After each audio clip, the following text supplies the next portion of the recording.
नाज़रीन, पाकिस्तान ने भारत को वार्न किया है कि वो अफगानिस्तान को छोड़कर यहाँ से भाग जाए। अफगानिस्तान के अंदर भारत की फौज भी है, भारत के एजेंट्स भी हैं, इनके राह के एजेंट भी काम करते हैं, हत्ता कि इनके डिप्लोमेटिक मिशन भी इस वजह से बैठे हुए हैं कि किसी न किसी तरीके से पाकिस्तान को दहलाएं। फिलहाल के लिए पाकिस्तान को ये रिपोर्ट्स मिली हैं कि भारत के 2 जहाज C-7 जो हैं वो असले से भरे अफगानिस्तान के अंदर आए हैं और उनके अंदर 40 हजार टन की असले की जो गोलियां हैं, मुख्तलिफ किस्म के कुछ बारूदी मवाद है, वो उन्होंने अफगानिस्तान की फौज के हवाले किए हैं। अब इतलात ये भी हैं कि अफगानिस्तान इन्हीं का इस्तेमाल करके पाकिस्तान को भी थ्रेट करेगा। शेख रशीद साहब ने पहले भी ऐलान किया था कि भारत के पास भागने के अलावा और कोई चारा नहीं है। अगर ये नहीं भागते तो यकीन करें तालिबान जो है गज़वा हिंद करने के लिए तैयार है। आपको ये भी बता दें कि गज़वा हिंद जो होगा तो वो सारा का सारा भारत ले डूबेगा। आपको ये भी बता दें कि भारत को चीज का भी डर है कि कहीं ऐसा ना हो कि तालिबानों का जो इंटेंशन है वो सारी की सारी वो कश्मीर के ऊपर ना आ जाए, और अगर ये कश्मीर के ऊपर आती है तो भारत तो 5 दिन भी नहीं टिक पाएगा। जी हाँ, 5 दिन नहीं टिक पाएगा। हम आज की इस वीडियो में डिटेल के साथ बात करेंगे कि भारत अफगानिस्तान के अंदर रहते हुए क्या कर रहा है। एक तरफ तो ये तालिबानों से मुज़ाकरात करने की बात करता है, ऊपर से पाकिस्तान को नुकसान पहुंचाने के लिए कौन सी गेम खेल रहा है अशरफ गनी के साथ मिलकर। तमाम तर चीजें आसान अल्फाज में हम आपको बताएंगे। छोटी सी गुजारिश है कि आप हमारा यूट्यूब चैनल हसनात टीवी को सब्सक्राइब कर लें, घंटी के निशान को दबा लें ताकि लेटेस्ट न्यूज आप तक बर वक्त पहुंचती रहे। देखिए कि पाकिस्तान के अंदर आजकल हालात खराब होने जा रहे हैं क्योंकि KPK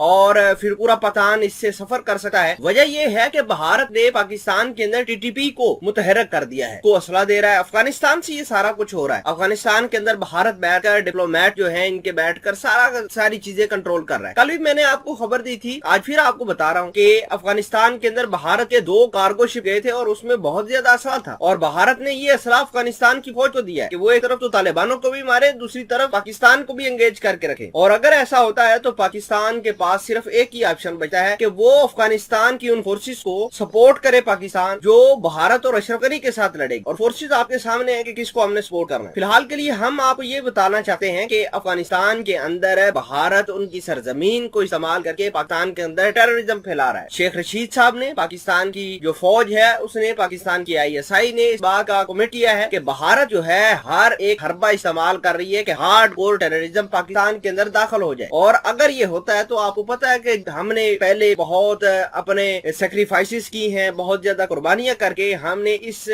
जो इवल से जान छुड़ाई थी, और भारत ये दोबारा गंद जो है पाकिस्तान के ऊपर डालने की कोशिश कर रहा है। पिछले 40 साल से भारत ने इसी अफगानिस्तान की सरजमीन इस्तेमाल करके पाकिस्तान को नुकसान पहुंचाया है। आजकल जो भारत के और अफगानिस्तान के नेशनल सिक्योरिटी एडवाइजर हैं हमदुल्ला मोहिब, ये सारे के सारे जो बातें कर रहे हैं इसी वजह से कर रहे हैं कि इन्होंने पाकिस्तान के अंदर TTP को मुतहरक किया है, उनको फाइनेंसिस दे रहे हैं और आगे पीछे सब कुछ चीजें चला रहे हैं। तो ये तमाम तर चीजें पाकिस्तान के लिए एक बहुत बड़ा अलर्ट है। लिहाजा पाकिस्तान ने तो ऑलरेडी तुर्खब बॉर्डर बंद किया हुआ है, ट्रांजिट ट्रेड बंद है, कि कहीं ना कहीं पाकिस्तान अपने आप को सिक्योर कर रहा है।